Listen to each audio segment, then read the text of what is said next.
이후에 박근혜 씨가 아마 보석 신청도 할 거예요. 어느 정도의 재판부가 이 중과실을 따져서 어느 정도 보석금을 요구할지 모르겠지만 보석금 한 10조 원쯤 요구해보자고. 내는지 못 내는지. 겁니다. 아니 나는 보석금 받고 풀어주는 거는 반대고요. 박근혜 구속될 때 김진숙 지도위원 이분이 그런 얘기를 하셨어요. 자기가 이 크레인에 올라가 있을 적에 거기에 대해서 하루에 100만 원씩이라고 쳐가지고 벌금을 내려치더라. 국가의 법이라는 게 그토록 지엄했는데 박근혜가 청와대에서 나가야 되는데 한 이틀 뭉개다 나갔잖아요. 왜 그런 거에 대해서는 그렇게 허용을 하느냐 이런 얘기도 했었단 말이에요.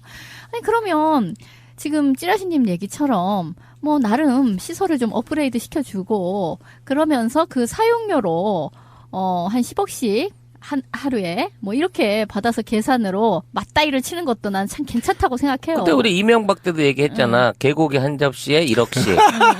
그리고 지금 뭐 꼭 그러면 박근혜가 있는 곳이 어이구야 뭐 내가 있는 고시텔보다 더 좋네 이제 이렇게 이야기를 하면서 너무 좋다 이런 쪽의 얘기만을 하는 것이 아니라 그 형평을 맞춰라, 라는 것이 더 중요하다고 생각을 하는 거죠. 그러니까 공정성이 문제가 되는 것이고, 그래도 재소자도 어느 정도의 인권이 있기 때문에 이러저러한 교정시설의 업그레이드가 필요하다라고 하면 전체가 다 그렇게 올라가져야 되는 거죠. 굉장히 중요한 키워드를 꺼냈는데 이번에 촛불시민혁명의 첫 번째 화두가 공정성이었거든요. 그렇죠. 그래서 이 문제가 그래서 거론하는 거에 대해서 우리는 정당하다는 겁니다. 공정한 사회를 만들기 위해서 우리가 촛불을 켰고 그런데 지금도 아직 공정하지 않다는 거죠. 하나의 예를 들어볼게요. 제가 이것뿐만 아닙니다. 지금 황교안이 왜 빨리 사퇴를 시켜야 되냐면요. 한번 봅시다. 2차 민중총궐기가 어쨌든 분노를 통해서 약간의 폭력이 있었고 이 폭력을 통해서 폭력 집회를 이유로 지금 민주노총 위원장 그 실장급까지 전부 다 즉시 다음 날 체포영장이 떨어졌어요. 자, 그럼 박사모는 지금 한번 봅시다. 3명이 죽었거든요. 그런데 아직도 체포영장을 발부 안 했습니다. 그리고 집회를 오랫동안 선동했던 정미용부터 변희재 등등 그다음에 현재 국회의원들까지 선동을 했단 말이죠. 이 선동자를 딱 아무도 조사하지 않고 있어요. 이게 바로 황교안의 적폐인 거고 박근혜 정부의 적폐였단 말이죠. 이거를 청산하자고 하는데 이미 이 적폐의 심장 박근혜가 또 특혜를 받고 있어. 이거는 아닌지. 근데 이런 측면이 있어. 예를 들어서 박근혜를 8인실에 집어넣을 수는 없잖아요. 범죄의 중요성과 피의자에 대한 나름대로 공격성 같은 거를 막아내야 되는 측면도 있고요. 누가 그러더라고. 아무리 죄를 지었다 한들 박근혜 같은 사람과 같은 방에 있게끔 하는 거는 너무 잔인해. 그 사람들에게 인격을 너무 모독하는 것이기 되기 때문에 박근혜는 독방에 있을 수밖에 없다는 거야. 정말 난 박근혜 같은 사람이랑 한 방을 쓰고 싶지는 않을 것 같아 진짜. 그러니까 박근혜가 보석 이야기가 얼마 전에 우리가 이야기했잖아요. 보석으로 나올 가능성도 있다. 근데 그 보석이라는 게 사실은 쉽게 풀어주려고 만든 게 아니고요. 쉽게 안 풀어줘. 일반 서민들 기준에서 보면 법이 그 보석금 내기가 힘들으니까 그냥 살아버리는 거거든요. 보석으로 나올 수 있는 사람도. 근데 박근혜 같은 사실상 재벌 부류의 사람들한테는 보석금은 돈이 아니잖아. 자기들이 부담스럽다 느낄 만큼의 돈이 아니잖아요. 보석금 같은 걸 낸다는 그 의미가.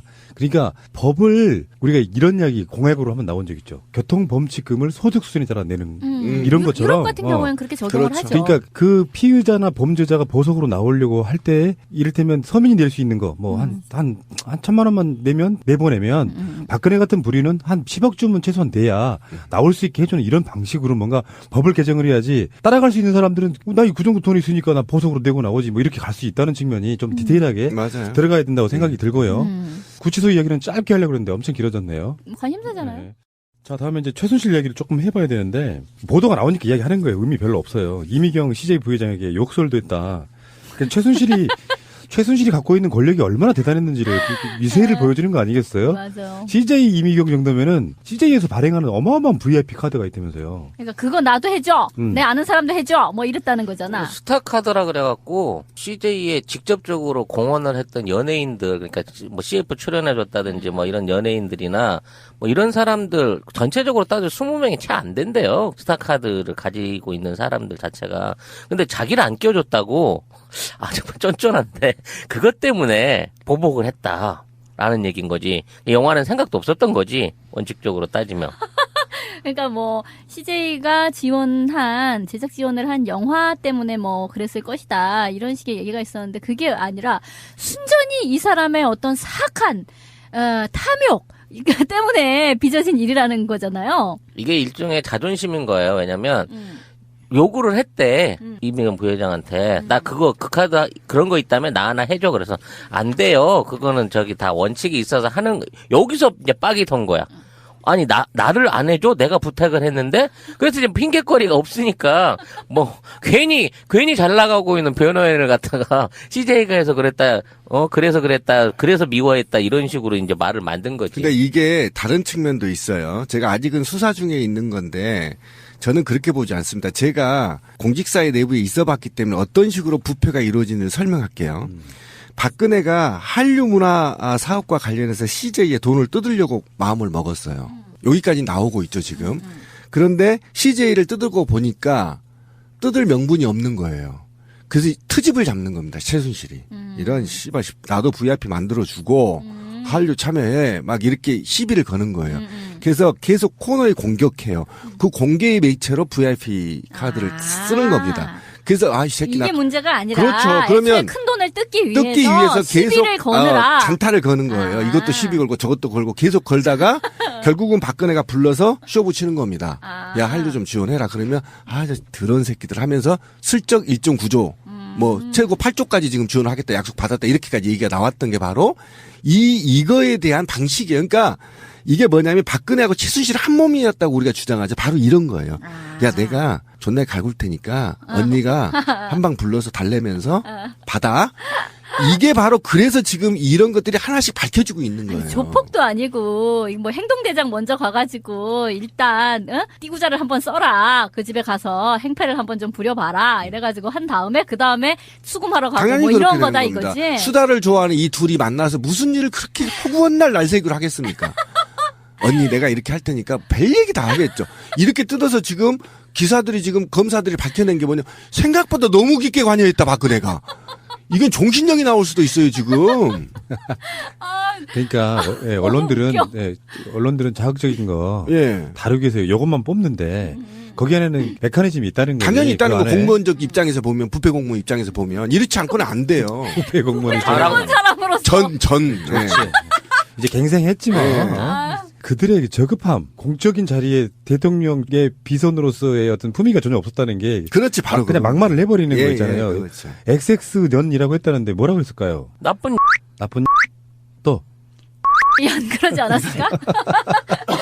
만든 영화가 근데 제가 볼 좌파라서 때는 최순실 씨 관상이 볼 때 2년 전에 했을 것 같아요. 욕 되게 잘하게 그러니까 생겼는데. 무슨 연이라고 했다고. 네. 여기 지금 쌍. 땡땡 쌍. 아니 두 글자예요. 그러니까 년. 아니 연 빼고 연 빼고 두 글자예요. 그러면 년밖에 없네요.